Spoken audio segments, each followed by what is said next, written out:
So friends, जो compartment exam होने वाला है उसमें टर्म 2 का सिलेबस आएगा, जिसमें कुछ चैप्टर्स हैं, आपको सिर्फ वही करने हैं, सारे चैप्टर्स नहीं करने। दूसरी चीज़, मैं आपको हर चैप्टर में से हर एक इंपॉर्टेंट टॉपिक बताऊंगी, एनसीईआरटी का पेज नंबर बताऊंगी। तो आई एम श्योर कि अगर आप वो पेज नंबर और वो टॉपिक्स अच्छे से कर जाएंगे तो आपके पास होने के चांसेस 100% है। तो आपको पता है कि सारे चैप्टर आपको नहीं करने, आपको सिर्फ चैप्टर 4, 5, 8, 9, 12, 13 और 15 चैप्टर ही करने हैं और इसी में से ही क्वेश्चन जो है आएंगे। तो स्टार्ट करते हैं जल्दी से वीडियो को। चैप्टर नंबर 4 और 5 जो कि यूनिट नंबर 1 है, nature and behaviour of chemical substance, इससे स्टार्ट करते हैं। चैप्टर नंबर 4 सबसे पहले देखते हैं। Chapter number 4 is the carbon and its compound. तो इसमें आपको कोवलेंट बॉन्ड पता होना चाहिए और कोवलेंट बॉन्ड के टाइप्स पता होने चाहिए। यहाँ पे मेन चीज़ ये है कि 3 तरीके के जो बॉन्ड होते हैं, single covalent bond, double covalent bond और ट्रिपल कोवलेंट बॉन्ड, इन तीनों के with example, with electron dot structure, ये सब चीज़ें आपको अच्छे से ड्रॉ करनी भी आनी चाहिए और उसको एक्सप्लेन करना भी आना चाहिए। जैसे मैं आपको यहाँ दिखा रही हूँ, हाइड्रोजन हाइड्रोजन में सिंगल बॉन्ड होता है, ऑक्सीजन ऑक्सीजन में डबल बॉन्ड होता है और नाइट्रोजन नाइट्रोजन में ट्रिपल बॉन्ड होता है। तो ये सब चीज़ें आपको पूरा इलेक्ट्रॉन डॉट स्ट्रक्चर बनाना आना चाहिए। इसके अलावा मीथेन का इलेक्ट्रॉन डॉट स्ट्रक्चर बहुत इंपॉर्टेंट है। नेक्स्ट, अगर मैं इंपॉर्टेंट टॉपिक की बात करूँ तो आयोनिक बॉन्ड और कोवलेंट बॉन्ड में डिफरेंस आपको पता होना चाहिए, कम से कम 4-5 पॉइंट विद एग्जाम्पल। तो इससे आपके कोवलेंट बॉन्ड के पॉइंट्स तैयार हो जाएंगे, आयोनिक बॉन्ड्स के पॉइंट तैयार हो जाएंगे और दोनों में डिफरेंस आपको समझ में आ जाएगा क्या है और एग्जाम्पल समझ में आ जाएगा।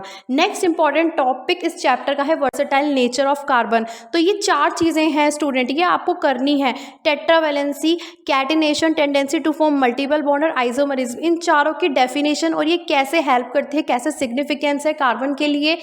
तो ये सारी चीज़ें आपको 100% श्योर अच्छे से आपको आनी चाहिए। सैचुरेटेड और अनसैचुरेटेड कार्बन कंपाउंड्स में डिफरेंस आता है, तो 4-5 डिफरेंस आप उसके अच्छे से तैयार कर लें और आपको विद एग्जाम्पल हर चीज़ें करनी है, उसका स्ट्रक्चर आपको बना के दिखाना है। नेक्स्ट, अगर हम बात करूँ, यहाँ पे फॉर्मूला है और स्ट्रक्चर है, ये सब चीज़ें आपको, जैसे कि एल्केन का दिया हुआ है, सबसे पहले मीथेन आता है, फिर इथेन आता है, फिर प्रोपेन आता है। आपको इन सब का फॉर्मूला और स्ट्रक्चर ड्रॉ करना आना चाहिए। जैसे कि आपको इसका फॉर्मूला पता होना चाहिए, CnH2n+2। तो अगर आप यहाँ पे n जो है नंबर ऑफ कार्बन एटम है, अगर आप 1 रखेंगे तो वो मीथेन बन जाएगा, CH4। अगर आप n की जगह 2 रखेंगे तो वो इथेन बन जाएगा। तो इस तरह से ये पूरी सीरीज है जिसको आपको अच्छे से करना है। Functional group friend, 4 functional group important है, एल्कोहल, एल्डिहाइड, कीटोन और कार्बोक्सिलिक एसिड। तो ये एज इट इज इसका फॉर्मूला आपको लर्न करना है। जैसे C और H के बीच में सिंगल बॉन्ड है और C और O के बीच में डबल बॉन्ड है, तो ये आपको अच्छे से करना है, कुछ भी आपको आ सकता है अच्छे से, राइट। हेलो एल्केन्स में क्लोरीन और ब्रोमीन 2 ही होते हैं, तो इन दोनों को आपको अच्छे से करना है। होमोलोगस सीरीज पे आते हैं। होमोलोगस सीरीज में आपसे पूछा जाता है होमोलोगस सीरीज क्या होती है और इसके सिग्निफिकेंस क्या है। नेक्स्ट क्वेश्चन इस पे आता है स्ट्रक्चर बनाने के लिए, इलेक्ट्रॉन डॉट स्ट्रक्चर बनाने के लिए किसी भी मेंबर का, एल्केन का, एल्कीन का और एल्काइन का। जैसे मैंने आपको अभी शो किया था एल्केन का, राइट। अगर उसमें एल्कीन का आपसे पूछा जा सकता है तो मिथीन, प्रोपीन, ब्यूटीन, जिसमें CnH2n होता है। एल्काइन का होता है फॉर्मूला CnH2n-2। तो ये जनरल फॉर्मूला होता है, इस पे बेस्ड इलेक्ट्रॉन डॉट स्ट्रक्चर आ सकते हैं या फिर आपसे मेंबर पूछे जाते हैं, जैसे कि right the name of first 2 member of homologous series of alkenes, right. इसका आंसर आपको पता होना चाहिए। हर चीज़ का आपको फर्स्ट 2 मेंबर या फिर सेकंड मेंबर, थर्ड मेंबर, हर चीज़ आपको पता होनी चाहिए। चैप्टर नंबर 5 देखते हैं, पीरियोडिक क्लासिफिकेशन ऑफ एलिमेंट। तो यहाँ पे कुछ लॉ है इस चैप्टर में, मोस्ट इंपॉर्टेंट लॉ है जो कि आपकी स्क्रीन पर शो हो रहे हैं, जैसे डॉबर्नियर-ट्रेट्स, Newlands law of octet, modern periodic table या मेंडलीव पीरियोडिक लॉ। तो मेंडलीव पीरियोडिक लॉ में बहुत सारी चीज़ें पूछी जाती हैं कि इसके ड्रॉबैक्स क्या हैं और अचीवमेंट क्या है, ये क्यों सक्सेसफुल नहीं हो पाया, ये सबसे ज़्यादा आपको पता होना चाहिए कि इसके कारण क्या है, ड्रॉबैक, राइट। तो ये चीज़ें आपको इस चैप्टर में से करनी है। नेक्स्ट पूछा जाता है वैलेंसी। जो आउटर मोस्ट शेल होते हैं उसमें जितने भी इलेक्ट्रॉन प्रेजेंट होते हैं वो वैलेंसी होती है। या फिर एटॉमिक नंबर आपसे पूछा जाता है, एटॉमिक साइज आपसे पूछा जाता है। हर किसी एटम का आपको वैलेंसी निकालनी आनी चाहिए, उसका इलेक्ट्रॉनिक कॉन्फ़िगरेशन पता होना चाहिए। तो ये सारी चीज़ें की हैं इन दोनों चैप्टर की। तो अगर आप चाहते हैं इस पर मैं वीडियो बनाऊँ, अगर आपको इसमें ज़रा सी भी प्रॉब्लम है इस कंसेप्ट में, तो आपको प्लीज़ कमेंट करके मुझे बताएं, right. Metallic non metallic property आपको आती है कि जैसे कि बॉर्डर लाइन एलिमेंट कौन से होते हैं मॉडर्न पीरियोडिक टेबल में, तो आपको पता होना चाहिए boron, silicon, germanium, arsenic, antimony, tellurium and polynomial. ये इंटरमीडिएट इनकी प्रॉपर्टी होती है और ये होते हैं मेटलॉइड्स। मेटल्स कहाँ पर होते हैं पीरियोडिक टेबल में, नॉन मेटल्स कहाँ होते हैं पीरियोडिक टेबल में, जैसे कि यहाँ पे आपको कुछ क्वेश्चंस शो हो रहे हैं कि हमें वैलेंसी बतानी है। राइट टू लेफ्ट अगर हम जाएंगे तो फिर कैसे एलिमेंट वेरी होंगे, या फिर साइज़ क्या होगा, एटॉमिक साइज़ क्या होगा या वैलेंसी क्या होगी, नंबर ऑफ रोज कितने होंगे पीरियोडिक मॉडर्न पीरियोडिक टेबल में, या नंबर ऑफ कॉलम कितने होते हैं, सोडियम और मैग्नीशियम जो है क्या होता है, मेटल होता है या नॉन मेटल होता है, सल्फर क्या होता है, तो ये चीज़ें आपको आनी चाहिए। Unit number 2 chapter number 8 how do organism reproduce. तो इसके अंदर दो चीज़ें हैं, सेक्सुअल रिप्रोडक्शन और एसेक्सुअल रिप्रोडक्शन। तो एसेक्सुअल रिप्रोडक्शन में 4-5 तरीके हैं, fission, budding, spore formation, regeneration, fragmentation, vegetative propagation. इसका आपको पूरा प्रोसेस पता होना चाहिए, थियोरेटिकली आपको लिखने के लिए आएगा with the help of example. घुमा फिरा के क्वेश्चन भी आ सकता है कि like for example plan area में किस टाइप का रिप्रोडक्शन होता है, तो उसको एक्सप्लेन कीजिए। इसके अलावा डीएनए पे क्वेश्चंस बनते हैं, difference between binary fission and multiple fission में बहुत सारे क्वेश्चंस आते हैं, मेथड्स ऑफ फैमिली प्लानिंग पे भी क्वेश्चंस आते हैं। When a cell reproduce what happens to its DNA, ये क्वेश्चन भी बहुत इंपॉर्टेंट है। तो आप ये सारे क्वेश्चन जो है अच्छे से प्रिपेयर करके जाएंगे इस चैप्टर के।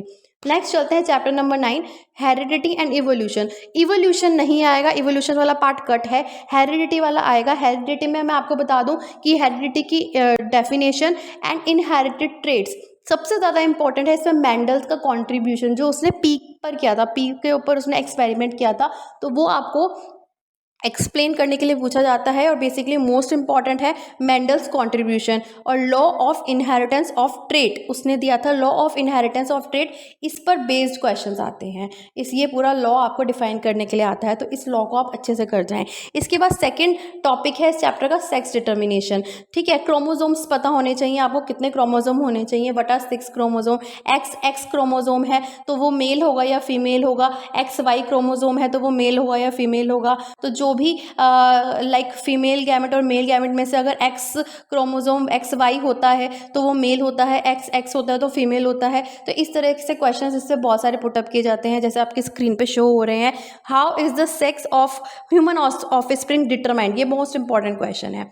Like unit number 4 chapter number 12 electricity, most important chapter, और इसके अंदर ओम्स लॉ आपको अच्छे से करके जाना है। V = IR, इसका पूरा डिराइवेशन, इसको कैसे लिखना है, डायग्राम कैसे बनाना है, ये सब चीज़ें आपके ऊपर हैं। राइट, 1 ओम की डेफिनेशन आती है कि what do you mean by 1 ओम, या डिफाइन 1 ओम।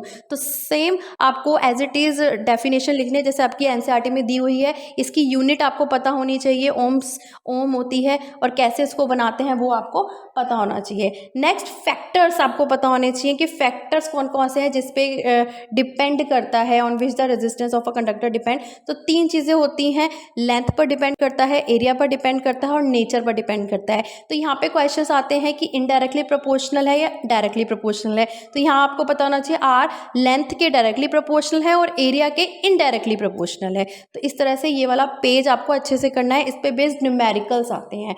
एक चीज़ और है इसके अंदर, सीरीज़ में जब रजिस्टर्स कनेक्ट होते हैं और पैरेलल में जब रजिस्टर्स कनेक्ट होते हैं तो इन दोनों पे बेस्ड न्यूमेरिकल्स आते हैं कि कैसे कैलकुलेट करेंगे टोटल रेजिस्टेंस अगर वो सीरीज़ में अटैच है तो सबका रेजिस्टेंस ऐड कर देंगे। और ये पूरी डिराइवेशन जो कि आपकी NCERT में दी हुई है, पूरी डिराइवेशन जो है इंपॉर्टेंट है सीरीज़ में। और अगर पैरेलल में है तो रेसिप्रोकल ऑफ रेजिस्टेंस ऐड करेंगे तो हमारा टोटल रेजिस्टेंस निकल जाएगा इन अ पैरेलल सीरीज़। तो इनमें आपको दोनों चीज़ों में अच्छे से कैलकुलेट करना आना चाहिए और डिराइवेशन आना चाहिए, क्योंकि इसमें से न्यूमेरिकल पोर्शन भी आता है कैसे आप कैलकुलेट करेंगे। अगर आपको इस वाले टॉपिक में डिफ़िकल्टी है तो प्लीज़ आप कमेंट करके मुझे बताएं कि आपको नेक्स्ट वीडियो किस टॉपिक पे चाहिए। Heating effect of electric current H = I²RT, इसमें आपको ध्यान रखना है जूल्स लॉ ऑफ हीटिंग भी इसे बोलते हैं, तो डिफाइन करने को आ सकता है जूल्स लॉ ऑफ हीटिंग क्या होता है, H = I²RT। तो आपको पूरा इसको डिफाइन करना है और इसमें आपको ये बताना है कि डायरेक्टली प्रोपोर्शनल इनडायरेक्टली प्रोपोर्शनल किसके है। एप्लीकेशंस बहुत इंपॉर्टेंट है, इलेक्ट्रिक बल्ब और इलेक्ट्रिक आयरन, जैसे कि आपसे पूछा जाता है कि ये किस मैकेनिज्म पे वर्क करते हैं, हमारा बल्ब और आयरन, तो ये दोनों एप्लीकेशन हीटिंग इफेक्ट पर वर्क करती हैं। आपसे पूछा जाता है कि फाइलामेंट जो होता है बल्ब का वो किससे बना हुआ होता है, तो टंगस्टन से बना होता है। इसका मेल्टिंग पॉइंट आपको पता होना चाहिए 3380 डिग्री सेल्सियस होता है। नेक्स्ट पावर, तो पावर जो है बहुत इंपॉर्टेंट टॉपिक है, P = I²R और P = V²R। तो ये आपसे 1 वॉट की डेफिनेशन पूछी जाती है, 1 एम्पियर की भी डेफिनेशन पूछी जाती है। SI यूनिट्स आपको पता पता होना चाहिए। 1 मार्क्स में SI यूनिट्स भी आती हैं और पूरा डिराइवेशन करने के लिए भी आना चाहिए। तो बेसिकली ये जो इफेक्ट्स ऑफ करंट वाली यूनिट है, इसमें बहुत सारे न्यूमेरिकल्स भी बनते हैं जिसमें आपको फॉर्मूला पुट करना है और आंसर निकालना है। सबकी यूनिट्स जो हैं वो बहुत ज़्यादा इंपॉर्टेंट है। नेक्स्ट चैप्टर नंबर 13 आता है मैग्नेटिक इफेक्ट्स ऑफ करंट। तो यहाँ पे आपको मैग्नेटिक फील्ड लाइन ड्रॉ करने के लिए पूछी जाती हैं। मोस्ट इंपॉर्टेंट इसमें सोलिनॉइड है, आपको सोलिनॉइड का अच्छे से करना है। Fleming's left hand rule is very very important and Fleming's right hand rule is again very important. दोनों में से एक ना एक ज़रूर आएगा, तो आप दोनों फ्लेमिंग्स के दोनों रूल, राइट हैंड रूल और लेफ्ट हैंड रूल, दोनों ही करके जाए। Electromagnetic induction is very important topic, इस पर भी क्वेश्चन आते हैं, तो आपको पता होना चाहिए व्हाट इज़ इलेक्ट्रोमैग्नेट और what is electromagnetic induction, right. Michael Faraday का आता है क्वेश्चन। उसके बाद इलेक्ट्रिक मोटर फ्रेंड्स ज़्यादा मार्क्स का आता है, 5 या 6 मार्क्स का आता है। तो आपको पूरा डायग्राम, इसका कंस्ट्रक्शन, इसकी वर्किंग, इसका इम्पॉर्टेंस, सब चीज़ें आनी चाहिए और पूरा एज इट इज़ आपको अच्छे से, आपको यहाँ पे जैसे आपने यहाँ पे देख रहे हो आप, डायग्राम आपको बनाना आना चाहिए और ये कैसे वर्क करता है और इसका स्ट्रक्चर क्या है, ये सब चीज़ें आपको आनी चाहिए। ये मोस्ट इम्पॉर्टेंट है, राइट। तो यहाँ पे यूनिट नंबर 5 पे आते हैं, लास्ट चैप्टर आवर एनवायरनमेंट। इसके अंदर इकोसिस्टम आता है। इकोसिस्टम आपको एक्सप्लेन करना आना चाहिए। फूड चेन और फूड वेब दोनों अच्छे से आनी चाहिए। फूड चेन और फूड वेब में डिफरेंस आप अच्छे से करके जाएंगे। और यहाँ पे आपको पता होना चाहिए ट्रॉपिक लेवल्स पे क्वेश्चन आते हैं। जैसे आपको कुछ भी एक सीरीज दे दी जाएगी, पूछा जाएगा प्रोड्यूसर कौन है, जैसे कि प्लांट जो होते हैं वो प्रोड्यूसर होते हैं। उसके बाद consumers, primary consumer, secondary consumer और टर्शरी कंज्यूमर, इसको एक्सप्लेन करने के लिए आना चाहिए। ये पूरा का पूरा ट्रॉपिक लेवल जो है ट्रायंगुलर फॉर्मेट में पूरा इंपॉर्टेंट है। जैसे कि यहाँ डायग्राम में शो हो रहा है कि सनलाइट, उसके बाद प्रोड्यूसर होते हैं, उसके बाद हर्बीवोरस, उसके बाद कार्निवोरस, उसके बाद टॉप कार्निवोरस। तो इसमें से क्वेश्चंस आते हैं। तो ये चीज़ें आपको कंसेप्ट वाइज क्लियर होनी चाहिए। इसके अलावा इंपॉर्टेंट टॉपिक है इसका ओजोन लेयर, कि ओजोन लेयर कैसे डिप्लीट हो रही है और कौन कौन से कारण हैं जिसकी वजह से ये डिप्लीट हो रही है, और ऐसे कौन से सिंथेटिक केमिकल हैं जिसको यूज़ करते हैं तो ये ओजोन लेयर डिप्लीट होती है। जैसे CFC जो है is one of the synthetic chemical which is used in refrigerators, right. इसके अलावा जो डिफरेंस है बायोडिग्रेडेबल वेस्ट और डिग्रेडेबल वेस्ट में, वो बहुत ज़्यादा इंपॉर्टेंट है। 4-5 पॉइंट इसके आपको तैयार करके जाने हैं अच्छे से, ताकि आप बहुत अच्छा सा इसका टैबुलर फॉर्मेट में डिफरेंस आप इसका बता पाएँ। तो ये तो क्वेश्चंस थे, ये तो इम्पॉर्टेंट टॉपिक्स थे हमारे साइंस के। आपका अगर एग्ज़ाम है तो प्लीज़ कमेंट करके मुझे बताएं किस किस का एग्ज़ाम है, और कोई भी सब्जेक्ट या फिर कोई भी टॉपिक